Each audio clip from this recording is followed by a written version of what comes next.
They say, be careful what you wish for, because some dreams rot when they finally come true. My name is Lena, and this is the story I never thought I'd tell. My story, my side, my mistake. Effie and I were inseparable once. She wasn't just my best friend. She was my person. The one who saw me when I didn't even see myself. We shared everything. Food, secrets, clothes, dreams. When one of us hurt, the other felt it. We laughed in taxis, cried over heartbreaks, talked about the kind of love that would never leave bruises. She was the one I called when I landed a new job, when my mother fell sick, when I didn't know what to cook and just wanted to hear someone's voice. Effie loved me in a way I didn't know how to return, gently, without keeping score. And maybe that's why it hurt more than anything else. Because I broke the heart of the one person who would have never broken mine. People always said Effie had a presence. She moved through rooms like she owned them. Not loudly, just effortlessly. And I never minded. We were both beautiful in different ways, and it never felt like a competition. Not until Jolo. He was the first thing that shifted the balance, not on purpose, not with malice, but from the moment I saw the way he looked at her and how she looked back. Something small and sharp lodged itself beneath my ribs, and over time it began to twist. He had that presence, the kind that made people sit up straighter when he walked into a room. Tall, clean-cut, his skin the color of burnished bronze, always dressed like he had somewhere more important to be. Effie introduced him like she had won something, and maybe she had. They fit, like a well-tailored lie, sharp edges and smooth finishes. Him in pressed shirts and sleek leather shoes, always smelling of spice and quiet dominance. Her in tailored Ankara skirts and structured blouses that hugged her curves. Gold earrings catching the light as she turned, heels clicking softly across tile floors. She moved like a woman who had already been chosen. He looked at her like he knew it too. And me? I watched from the edge of it all. A friend, yes, but also something else, something quietly unraveling. It wasn't Jolo I was drawn to. It was the way she felt when she was with him. Effie looked seen, softened, as if being loved by him made everything around her quieter, easier, smoother. I wanted that. Maybe not the man, but the feeling of being loved like that. I remember one night in particular. We went out to a lounge, one of those dimly lit places where the drinks come with slices of fruit and the seats are low and soft. Jolo was already there, waiting. He stood when she walked in, pulled out her chair, brushed an invisible thread from her shoulder, ordered her favorite drink as soon as she sat down. She didn't have to ask for anything. She didn't have to explain herself. She just existed. And he moved around her like the world was built for it. And I? I smiled from the other side of the table, hands curled around my sweating glass, pretending not to notice the weight building in my chest. That night, something inside me shifted, not because I wanted to take her joy away, but because I started wondering what it would cost to feel that joy for myself. It started with a glance, not the kind that lingers too long, not the kind that sets off alarms, just a glance, quick, measured, forgettable to anyone else. But I felt it. We were at Effie's house. She had just stepped out to take a call, something about a delayed order for a client. I stayed in the living room, pretending to scroll my phone. Jolo was seated across from me, one arm draped over the back of the sofa, legs crossed at the ankle, a short glass of something dark in his hand.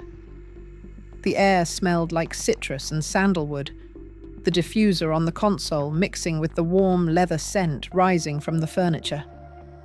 He looked over at me, not down, not through, at me. And in that moment, I forgot how to hold my body. I shifted my legs, smoothed my skirt, cleared my throat like there was something in it. Maybe my restraint. He said nothing, just blinked slowly, like I was interesting now. Effie returned. The moment passed, but the feeling didn't. After that, I noticed things. How he greeted me by name. How he said "Lena" slowly, as if tasting it. How he poured me a drink when Effie went to the kitchen.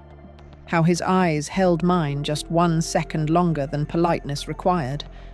It wasn't overt. He never touched me. Never said anything that could get him in trouble. He didn't have to. Desire doesn't always begin with fireworks. Sometimes it's just the soft burn of attention where you didn't expect to find it. One evening, I stopped by to drop off a dress Effie had left in my car. She wasn't home yet. Caught in traffic, she said. Jolo opened the door. He didn't seem surprised to see me, just stepped aside and let me in. I stood in the doorway, holding the dress like a shield. I can wait outside if it's not a good time. He poured himself a drink and sat. "Stay," he said, his voice low, flat, final. I sat. The house was quiet, too quiet. I could hear the clock ticking, the glass sweating in my hand, my own heartbeat behind my ribs. "You're different from her," he said suddenly without looking up. "Effie needs the world to see her shine. You glow even when no one's looking." I didn't respond. I couldn't. My mouth was dry, my face hot. I smiled, not because it was funny, but because it was easier than asking, "What are you doing?" It was the first time I let the door crack open, just a little, just enough to feel the heat spill in. The night it happened, it rained.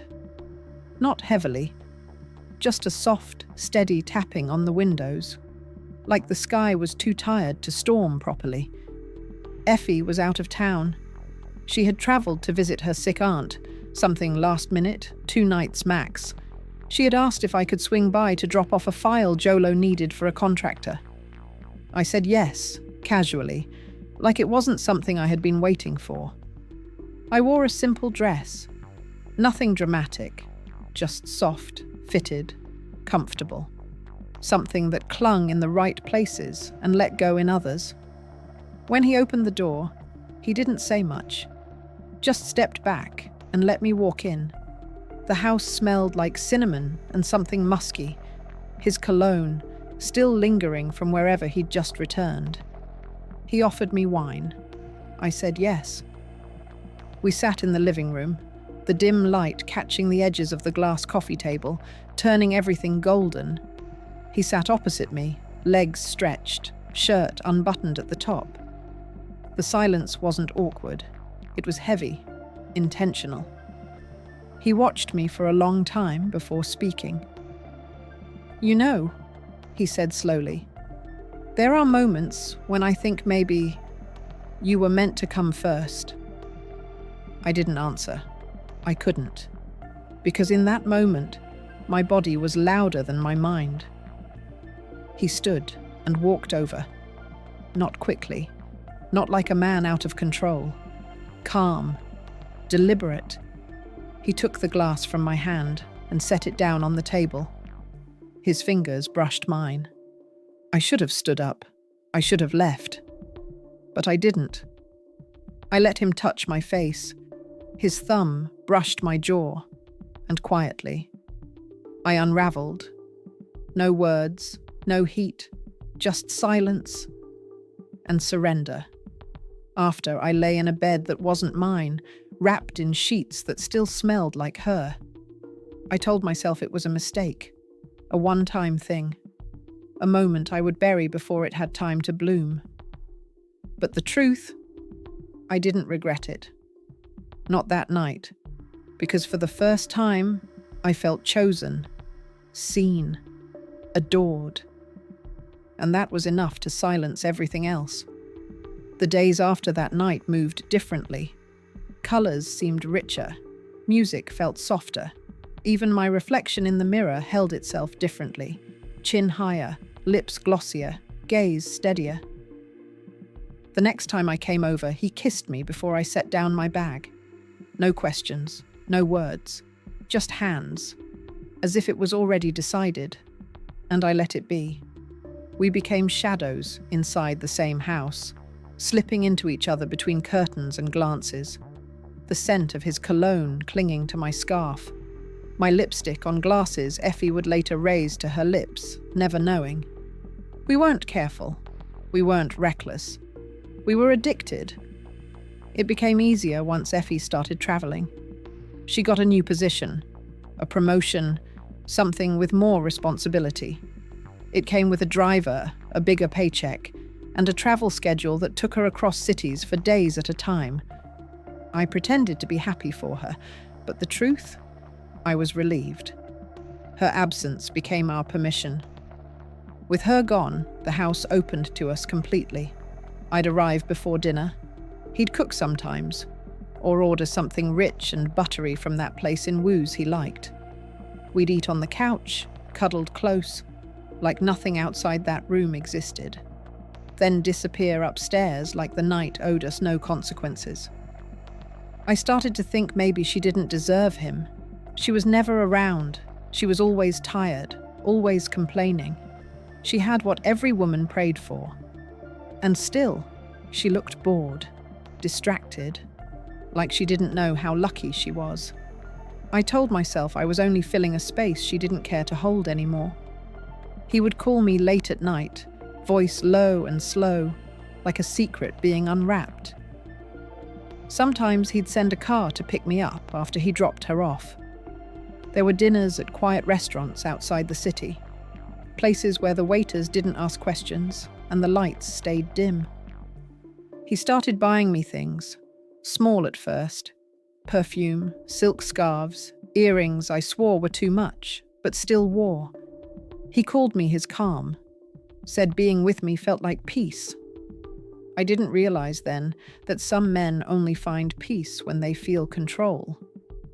I told myself this meant something, that he was choosing me, that I was becoming the woman Effie had once been, only better, softer, more understanding. I told myself lies and swallowed them like honey. I started avoiding Effie, not overtly, not all at once. Just small things. Not picking up as fast, showing up late, turning down her invites with a tired voice and a fake excuse. But guilt is a patient thing. It didn't come screaming. It whispered.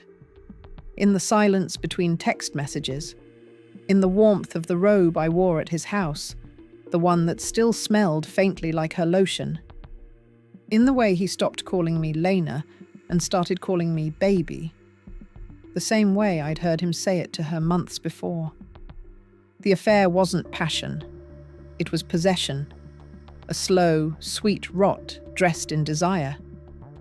And I mistook the decay for devotion. She wasn't supposed to be back that night.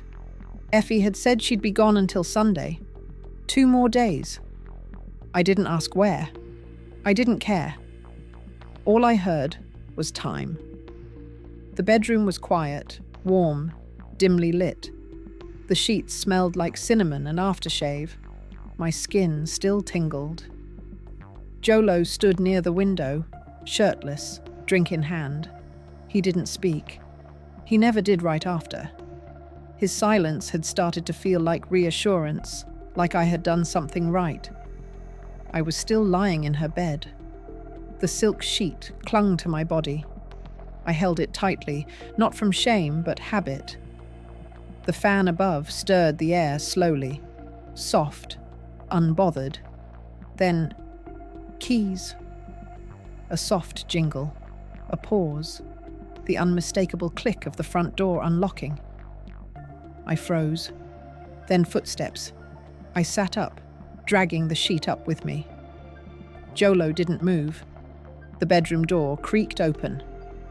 Effie stood there, still in travel clothes, flat shoes, plain blouse, her hair pulled into a ponytail. No lashes, no lipstick, just her. Raw, real, tired. She took one look at the bed, at the sheet clenched in my fist, at Jolo's bare chest. And she understood everything. She didn't scream, didn't cry, didn't demand an explanation. I opened my mouth, searching for something, anything, that might sound like truth.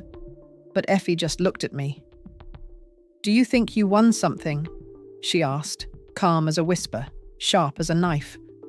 Her voice didn't crack. It didn't rise. It just hovered in the air like smoke. Before I could speak, Jolo stepped forward. "It's over, Effie." Just like that. No emotion, no explanation. Just 3 words that crumbled everything. She looked at him, long and hard. Not hurt, not surprised. Just done. Then she looked at me again. I expected rage, a slap, tears, anything. But she didn't give me any of that. Just a look I'll never forget. The kind of look that says, "I see exactly who you are now." She adjusted the strap of her bag, turned around, and walked away. No door slam, no parting shot. Just silence. And Jolo? He exhaled like a burden had been lifted. Then he sat on the edge of the bed beside me. His hand brushed my back, possessive, final. And for a brief, trembling moment, I thought I had finally become the woman who was chosen. The first few weeks were everything I thought I wanted. He spoiled me. New dresses, imported perfumes, a phone that cost more than my rent. We went out, not in secret anymore, and people stared like they used to stare at her. We laughed. We toasted. We made plans. He'd brush my hair out of my face and say, "You're the woman I prayed for." And I let myself believe that was a blessing. The house felt warmer without Effie in it. Less tense. More mine. I slept in her bed, cooked in her kitchen, stood in her mirror and told myself I had won. But the air changed slowly. It started with silence. Not peaceful. Cold. Some days, he barely spoke. He'd come home, kick off his shoes, and scroll through his phone like I wasn't even there. If I asked what was wrong, he'd wave me off. "You're too sensitive." If I pushed, he'd snap. "Do you ever stop talking?" The first time he raised his voice, I apologized. It was over something small, the stew being too salty.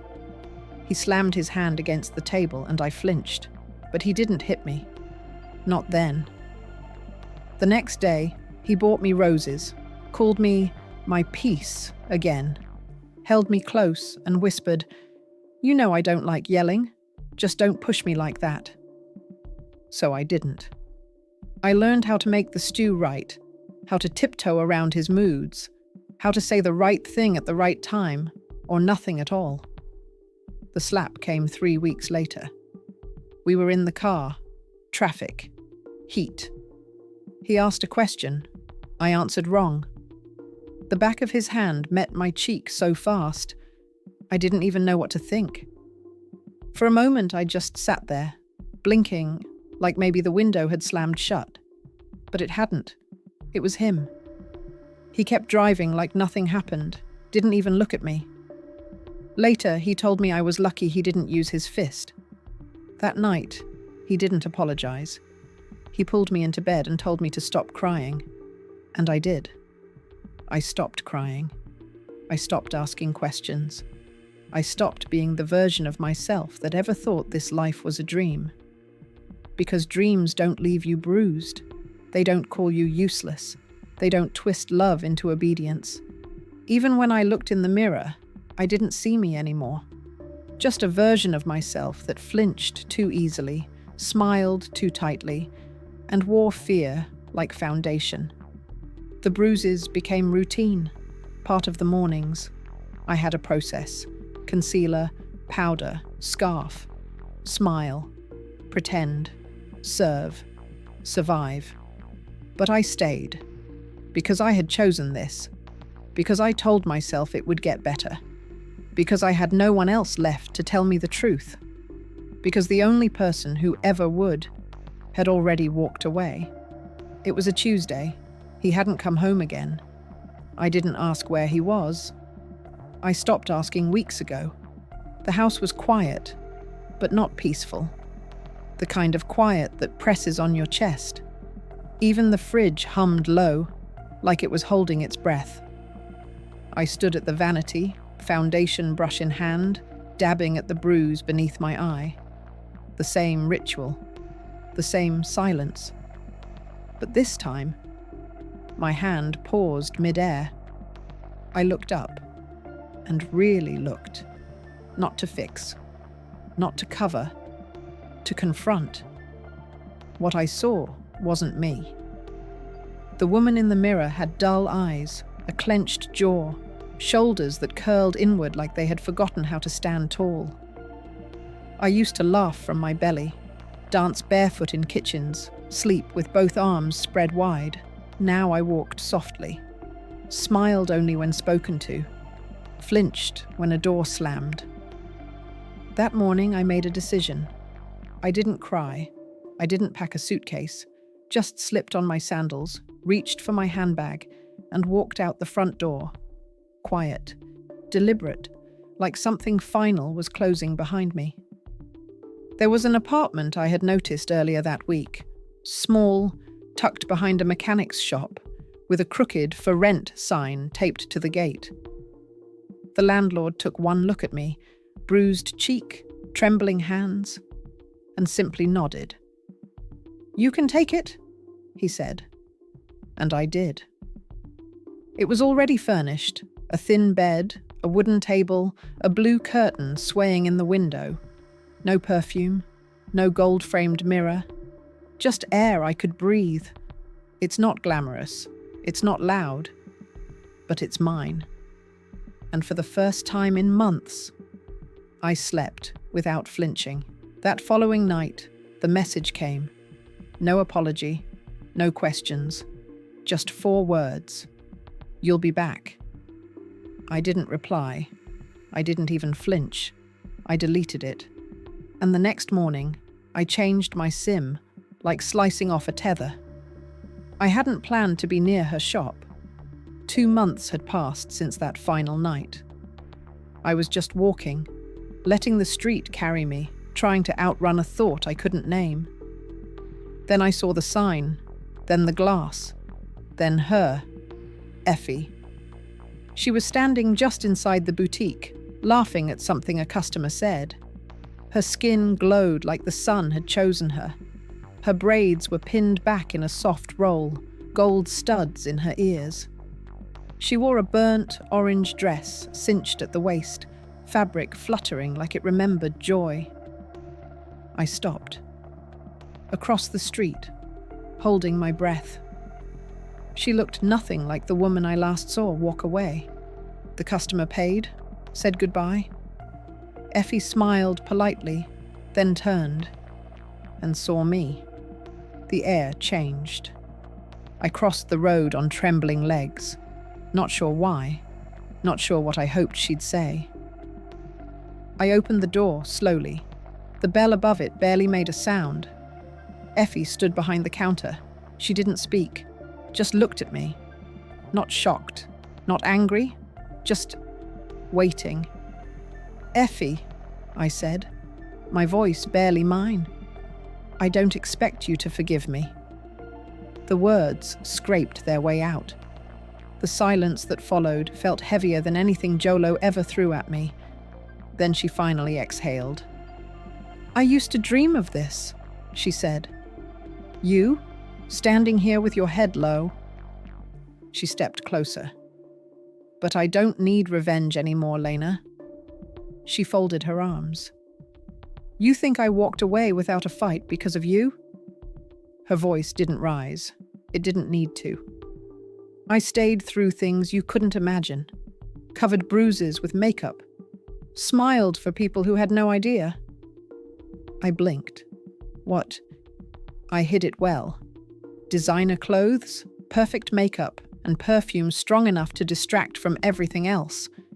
You thought I was living a dream. She laughed, not from joy, but disbelief. I was surviving, Lena, every day, with a man who'd buy me flowers in the morning and slap me in the evening if I looked the wrong way. My mouth opened. Nothing came out. I knew, she said, eyes sharp now. About you, about him. I let it play out. I let you have what I couldn't carry anymore. She looked me up and down. And now you know what it feels like. To smile in public and suffer in silence. To dress up pain in lace and perfume. I felt stripped, like the street had vanished and we were the only two people left in the world. Effie's voice lowered. I hope you find your way back to yourself, she said, voice steady. Because if you stay lost in him, you'll drown. Then she walked to the door, turned the handle, and held it open. A quiet gesture, a clear one. I stepped out into the sun, throat tight, heart hollow. She closed the door behind me, not with anger, but with something worse. Peace. And I stood there, holding everything she said like a weight I deserved. And suddenly, things I'd brushed off began to sharpen. The days she wore long sleeves in the heat. The heavy makeup layered too thick. The way her voice always softened when Jolo walked into the room. I hadn't seen it. Or maybe I didn't want to. And just like that, she gave me back everything I thought I stole. But it didn't shine anymore. It burned. So that's my story. Not the version I rehearsed to feel better about it. Not the lie I told myself when guilt kept me awake. But the real story. The one that still echoes when the room is too quiet. I hope someone out there is listening. Because I didn't just betray my best friend. I betrayed myself. I wanted what she had so badly, I stopped caring who I had to hurt to get it.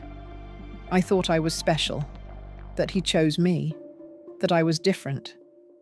But I wasn't. I stepped into a life that wasn't mine, and in the process, I abandoned the only one who ever truly saw me. I watched her walk away with grace, and I stayed behind with shame. I called it love, but it was control. I called it attention, but it was possession. And by the time I saw the truth, it was too late to unsee it. What I really lost wasn't him. It was my voice, my softness, my pride, and Effie, the one person who loved me before any of this. I threw away years of friendship for a man who twisted affection into obedience, who hollowed me out and left me smiling for pictures while I bled inside. So if you're listening, really listening, let me tell you what I wish someone had told me. If you're with someone who breaks you, slowly, silently, skillfully, leave before the bruises become things you can no longer cover up. Or worse, before they become the reason you can't walk away. Because no man is worth your voice, your safety, your soul. If it costs your peace, your principles, and your people, it's not love. It's a lesson. And if you have to betray someone to feel chosen, then you were never chosen at all. Because lies always crumble. And when they do, you might not recognize the woman left standing in the ruins. I didn't, not for a long time.